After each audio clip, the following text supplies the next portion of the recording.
ब्रेकनंतर बातमी रत्नागिरी जिल्ह्याच्या खेड तालुक्यातील दहिवलीच्या शेलारवाडीमध्ये भूस्खलन झालं। शेलार कुटुंबाच्या घरावरती डोंगर कोसळला। 2 महिलांना सुरक्षित बाहेर काढण्यात आले, पण मुलगा आणि वडील अद्याप ढिगाऱ्याखालीच अडकलेत।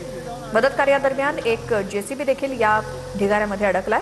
पावसामुळे बचाव कार्याला अडथळे निर्माण होत आहेत। याचा आढावा आमच्या प्रतिनिधीने घेतलाय, बघूयात। शेलारवाडीमध्ये मोठ्या प्रमाणात दरड घरांवरती कोसळलेली काल रात्रीची घटना आहे। आपण या दृश्यांमधून पाहू शकताय की अशा पद्धतीनं या ठिकाणी बचाव कार्य जे आहे हे सुरू आहे। या ठिकाणी असणारं शेलारांचं जे घर आहे हे घर पूर्णतः मातीमध्ये उद्ध्वस्त झालं आणि यामधल्या 3 माणसांना वाचवण्यात यश आलं होतं। मात्र 2 व्यक्ती जे आहेत या 2 व्यक्ती आजही या मलब्याखाली अडकलेल्या आहेत। रात्रीपासून हे बचाव कार्य आहे।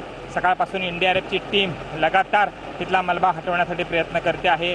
आतमध्ये 2 व्यक्तींमध्ये कोणी जीवित असेल का याची देखील माहिती घेण्यासाठी प्रयत्न चालू आहेत। मात्र शक्यता फार कमी दिसत आहेत, कारण सगळं जे घर आहे हे घर या सगळ्या मलब्या